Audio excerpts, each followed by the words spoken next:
से यकीनन और मदद आएगी। रास्ते में कांटे होंगे तो यकीनन उन कांटों से और खाक और खून के दरियाओं से गुजरने से ही हम अपने ईमान को मजबूत भी करेंगे और अपने भरोसे को भी, और साथ ही साथ हमारे दिलो दिमाग में एक नया एतमाद पैदा होगा। तो मेरी आप तमाम से गुजारिश है कि आप बरसों से दो पार्टी को कबूल किए और आपने उनको अपना वोट और उनको सत्ता दी। आज मजलिस और बीटीपी गुजरात की जनता के सामने एक विकल्प के तौर पर, एक अल्टरनेट पॉलिटिकल प्लेटफॉर्म के तौर पर आपके दरमियान में आ रही है। इसीलिए मैं आपसे अपील कर रहा हूं, गुजरात की आवाम से अपील कर रहा हूं, मैं खास तौर से आदिवासी भाइयों और बहनों से, हमारे मुसलमान भाइयों और बहनों से, हमारे दलित भाई और बहनों से और खास तौर से हमारे ओबीसी भाई और बहनों से अपील कर रहा हूं कि आप इस विकल्प की सरपरस्ती करिए, इसकी आप तायीद करिए। ये एक जो पौधा हम गुजरात में लगा रहे हैं, ये सिर्फ इलेक्शन की हद तक नहीं है। सिर्फ इलेक्शन में कामयाबियां हासिल करने का हमारा मकसद सिर्फ नहीं है, बल्कि मकसद ये है कि यहाँ की गरीब आवाम को इंसाफ मिल सके, यहाँ के आदिवासियों को उनकी जमीनें उनसे ना छीनी जाए, किसी दलित और मुसलमान को किसी हुकूमत उन पर नाजायज जुल्म ना कर सके। और पूरी लड़ाई का मकसद ये है कि जो बाबा साहिब अम्बेडकर का बना हुआ संविधान है, जिस संविधान ने हम तमाम को हुकूक दिए, राइट्स दिए, उन राइट्स को हासिल किया जाए। और मैं आपसे ये बताने आया हूं कि याद रखिए, हमारे मुल्क भारत की जमहूरियत की तल्ख हकीकत ये है कि अगर आप ये चाहते हैं कि आपसे इंसाफ मिले, अगर कोई आदिवासी चाहता है कि शेड्यूल 5 का इंप्लीमेंटेशन हो, अगर कोई मुसलमान ये चाहता है कि मुझे गैर जरूरी किसी झूठे इल्जाम में जेल में डालकर मेरी जवानी को सड़ा ना दिया जाए, अगर कोई दलित भाई हमारा ये चाहता है कि मुझे नक्सलाइट कहकर जेल में ना डाल दिया जाए, बल्कि बाबा साहेब अम्बेडकर के संविधान के तहत मुझे अपना हक मिले, तो याद रखो, सिर्फ नारे लगाने से, सिर्फ आंसू बहाने से, सिर्फ घुटन की जिंदगी गुजारने से या घर के दरवाजे और तनबियों को बंद करने से कोई आसमान से उतरकर या जमीन से निकलकर तुमको तुम्हारा हक नहीं देगा। भारत का संविधान आपसे ये कहता है कि अगर तुम हिम्मत वाले हो, अगर तुम्हारे सीनों में एक धड़कता हुआ दिल है, अगर तुम सिवाय अल्लाह के किसी से नहीं डरते, तो जमहूरियत में सालों सिर्फ वोट डालने वाले मत बनो, वोट हासिल करना भी अपना मकसद बनाओ। जिस दिन आप अपना वोट हासिल करेंगे, जब ये तमाम वंचित समाज अपना वोट हासिल करेंगे, तब जाकर हम बाबा साहिब अम्बेडकर ने संविधान में जिन 4 बातों का जिक्र किया था, जिसमें बाबा साहिब अम्बेडकर ने कहा था कि मैं तो संविधान बना चुका हूं, और बाबा साहिब अम्बेडकर ने कहा कि अब ये आदिवासियों पर, मुसलमानों पर, दलितों पर, ओबीसीयों पर मुनहसिर है कि अगर वो अपने ख्वाबों को पूरा करना चाहती हैं तो तुमको जरूरी है कि मैं तुमको वोट डालने का हक भी दे रहा हूं और वोट हासिल करने का भी हक दे रहा हूं। भारत का संविधान, जो हमारे संविधान बनाने वालों ने हमसे क्या कहा कि अगर तुम लिबर्टी हासिल करना चाहते हो, आजादी हासिल करना चाहते हो, अगर तुम इक्वालिटी हासिल करना चाहते हो, मसावात हासिल करना चाहते हो, अगर तुम जस्टिस हासिल करना चाहते हो, इंसाफ, अगर तुम फ्रेटर्निटी हासिल करना चाहते हो, भाईचारगी, तो याद रखो तुमको अपने मुकद्दर के फैसले खुद करना पड़ेगा। और तुम अपने मुकद्दर के फैसले उस वक्त करोगे जब तुम एक सियासी ताकत बनोगे, तुम सियासी ताकत उस वक्त बनोगे जब तुम अपने वोट से अपने नुमाइंदों को कामयाब करोगे। और कौन तुम्हारे नुमाइंदे होंगे? जो कांग्रेस, बीजेपी और दूसरी पार्टी का नहीं होगा, बल्कि तुम्हारे ही दरमियान से तुम किसी एक दीवाने को या फिर तुम्हारी बहन को तुम जब कामयाब करोगे, वो जब तुम्हारे नुमाइंदे तुम्हारे वोट से कामयाब होकर गुजरात की असेंबली में जाएंगे तो उनकी जबानों पर ना मोदी का खौफ होगा, ना कांग्रेस का खौफ होगा, बल्कि उनकी जबानों पर तुम्हारी नाइंसाफियों की दास्तानें होंगी, उनकी जबानों पर इंसाफ की मुतालबा होगा। यही पैगाम देने के लिए हम आए हैं, यही पैगाम और हमारा मकसद एक ही है। इसीलिए आज हम छोटू भाई वसावा के साथ खड़े होकर उनसे कंधे से कंधा मिलाकर हम ये लड़ाई लड़ना चाहते हैं। मैं आपसे अपील कर रहा हूं कि आप ना सिर्फ इसमें साथ दीजिए बल्कि हमारे लिए दुआ करिए। और आपसे अपील कर रहा हूं, याद रखो, जमहूरियत में डरने से कुछ हासिल नहीं होता, जमहूरियत में सिर्फ खामोश बैठने से कुछ हासिल नहीं होता। याद रखो, जो सबसे ज्यादा आवाज लगाएगा उसी की आवाज सुनी जाएगी। जो रोएगा दुनिया उसको और दबाएगी, जो डर जाएगा इख्तिदार की कुर्सियों पर बैठने वाले उसको और डराएंगे। आप मुझसे सवाल करेंगे कि असदुद्दीन ओवैसी तुम क्या कह रहे हो कि जो डराएगा, जो डरता है उसको और डराया जाएगा, जो रोता है उसको और रुलाया जाएगा, और जो सबसे ज्यादा आवाज लगाएगा तो उसकी आवाज को सुना जाएगा। अय भरूच के जियालो, अय भरूच के मेरे शेरों जो तुम आज यहां पर जमा हुए, सुन लो मेरी इस बात को, सुन लो मेरी इस बात को। भारत के किसानों ने नरेंद्र मोदी की नींद को हराम करके रख दिया।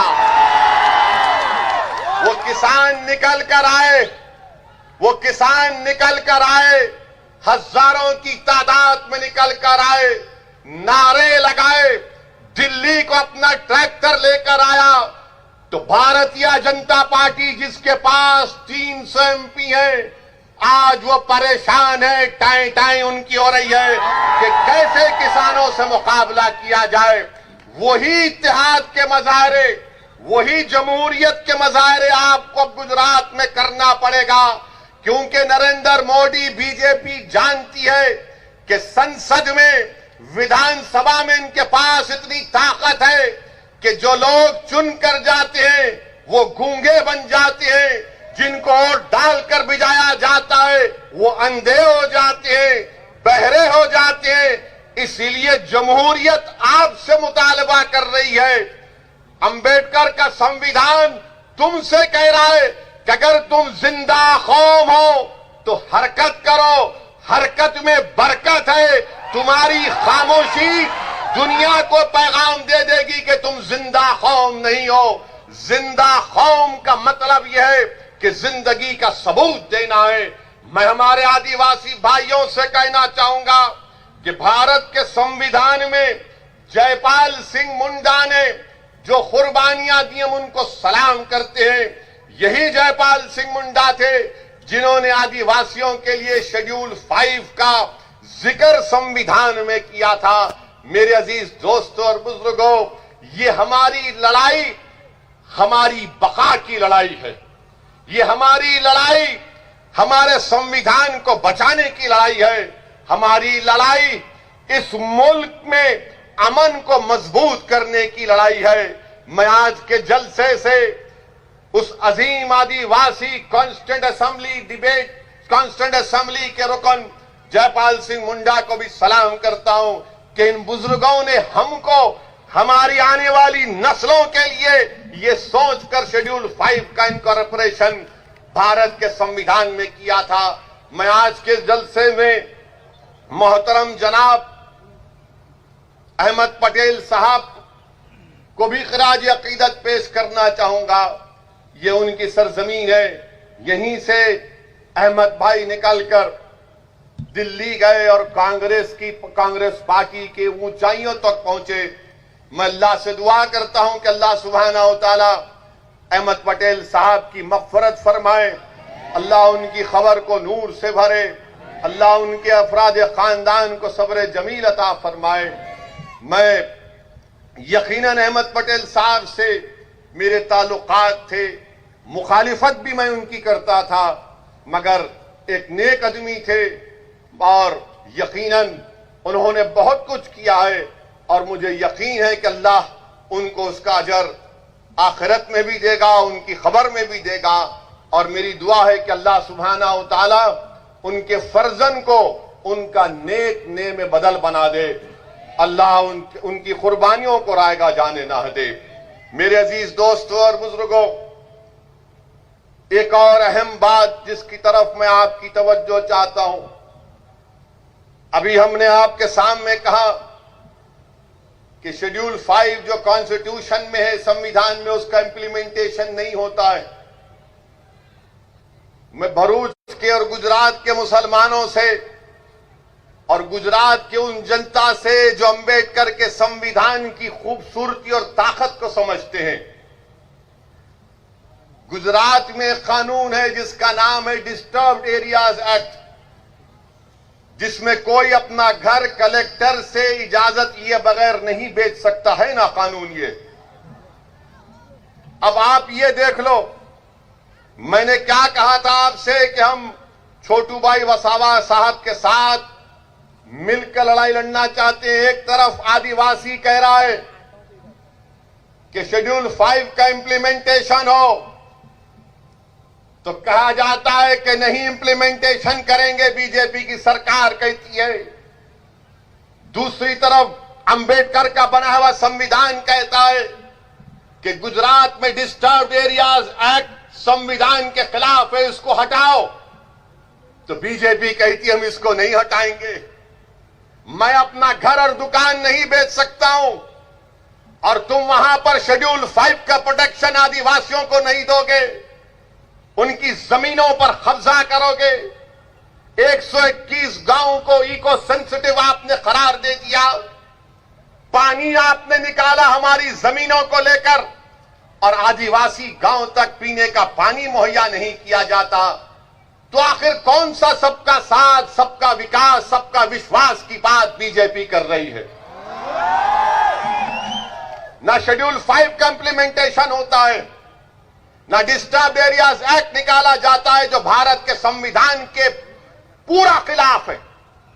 Right to equality, right to life, supreme court का पुट्टुस्वामी का जजमेंट है, प्राइवेसी का जो इस कानून की धज्जियां उड़ाता है। मगर आप, क्योंकि ये कमजोर है और इस पर जुल्म करना इनका मकसद है, आदिवासियों की जमीन छीन ली जाए, आदिवासियों के कल्चर को खत्म कर दिया जाए, आदिवासियों की तहजीब को खत्म कर दिया जाए।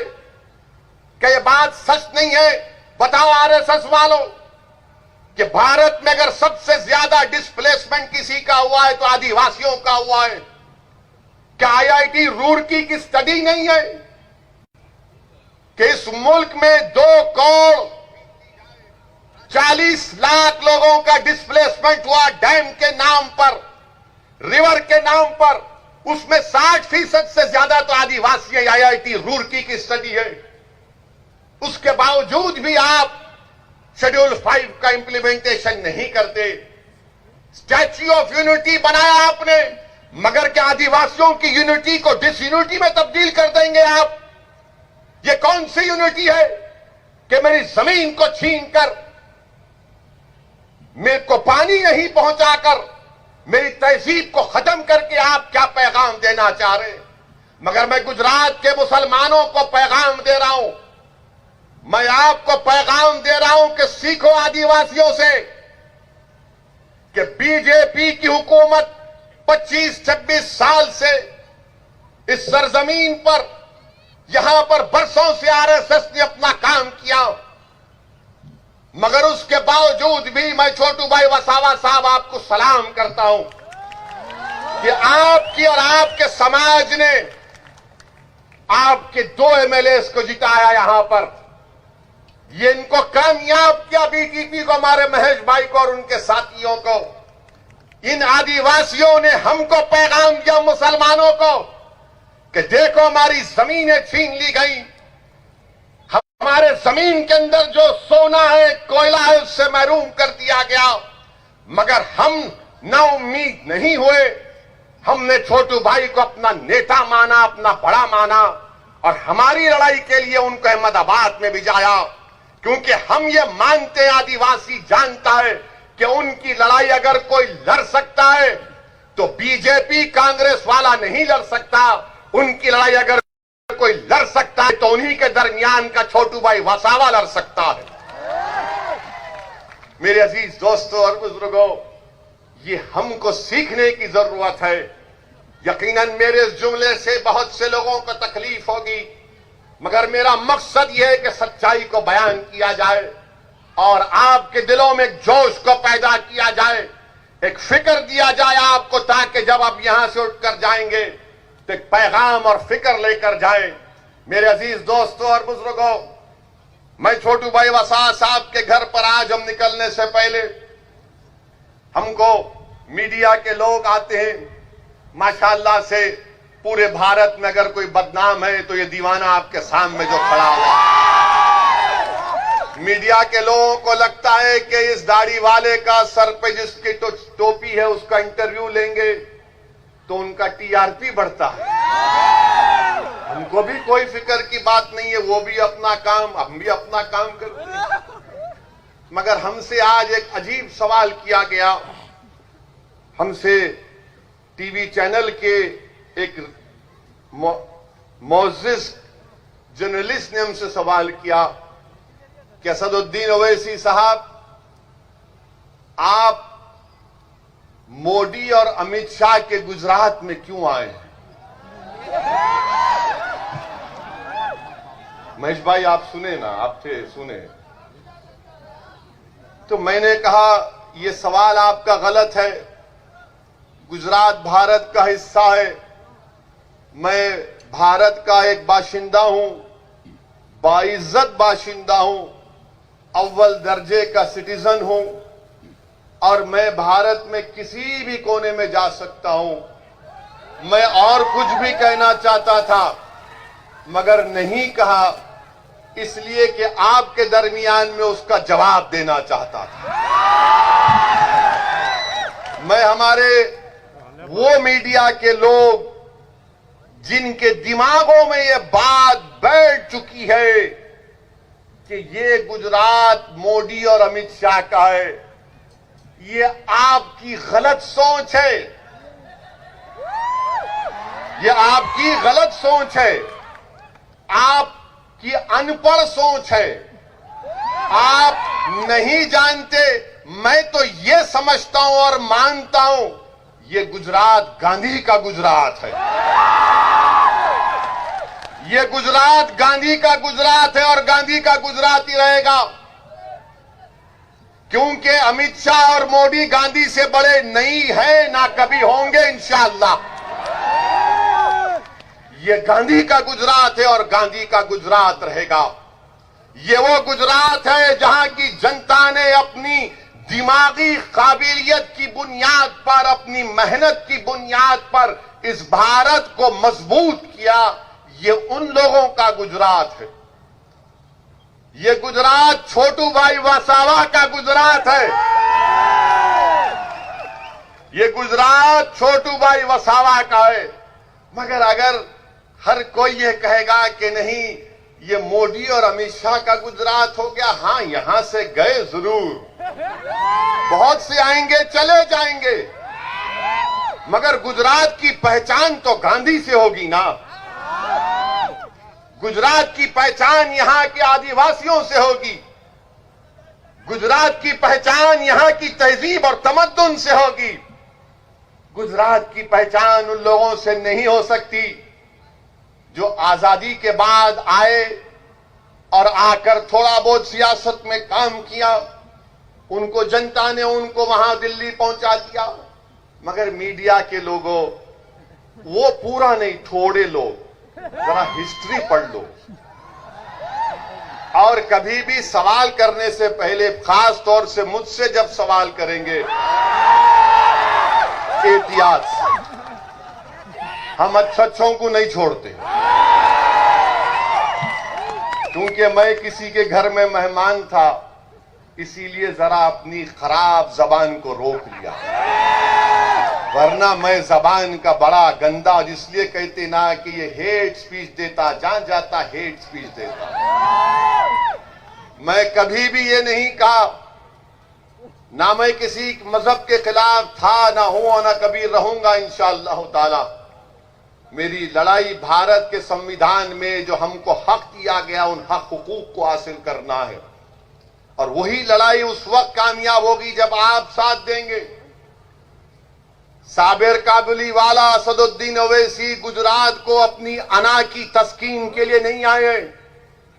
इम्तियाज जलील, वारिस पठान अपनी मकबूलियत में इजाफा करने के लिए गुजरात को नहीं आए। हम गुजरात को इसलिए आए ताकि पूरा वंचित समाज एक हो जाए। इस वंचित समाज का एक्सप्लॉयटेशन, इस्तेसाल हो रहा है।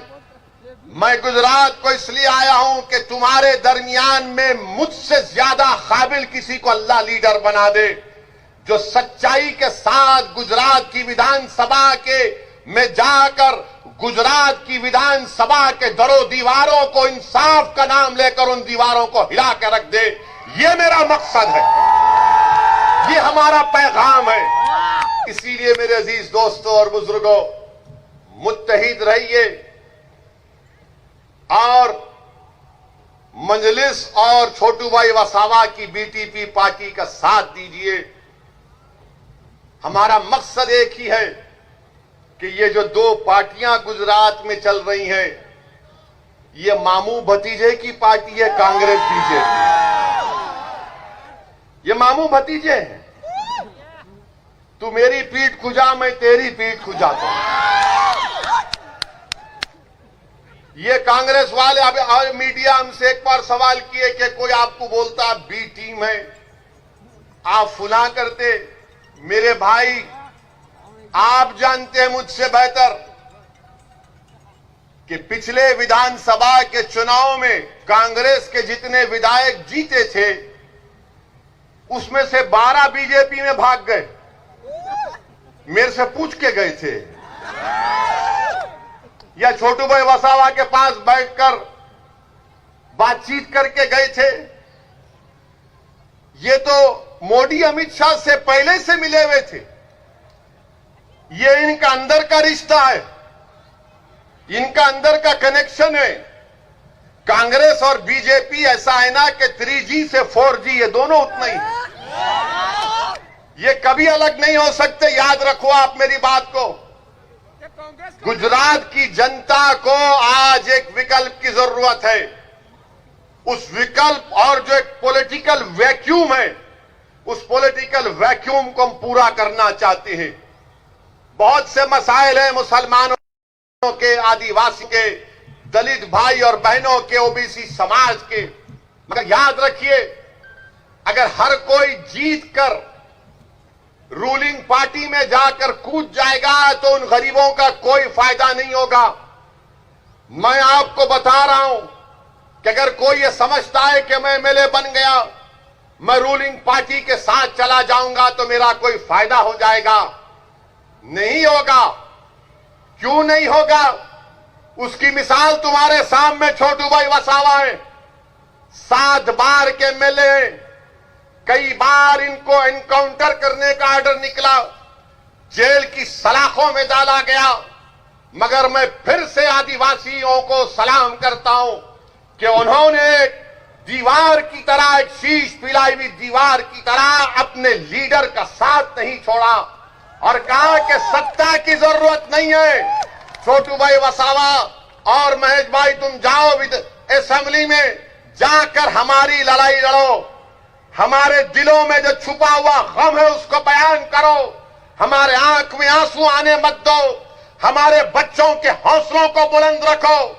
तुम लड़ाई लड़ो, जीत हार तो ऊपर वाला तय करेगा, मगर मर्दानगी वो है जो इख्तिदार के सामने खड़े होकर उनकी आंख में डालकर कहे कि नरेंद्र मोदी, तुम्हारा CAA का कानून, तुम्हारा ट्रिपल तलाक का कानून, तुम्हारा यूएपीए का कानून ये संविधान के खिलाफ है।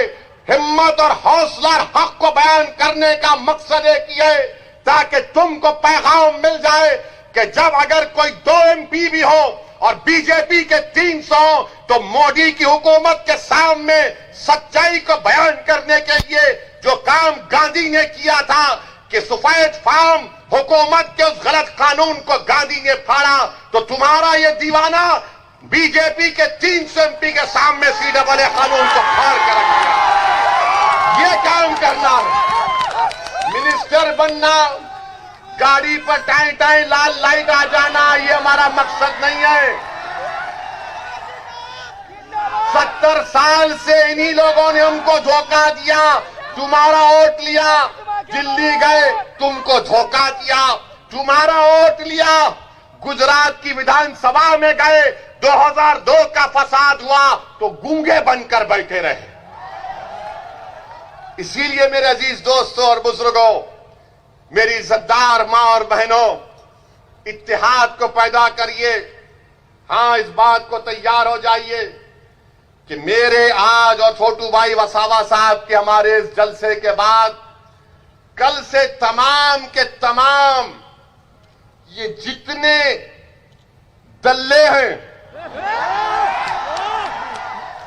ये जितने चमचे हैं, ये जितना मुर्दार का इंसान का गोश्त खाने वाले गीबत शुरू करेंगे।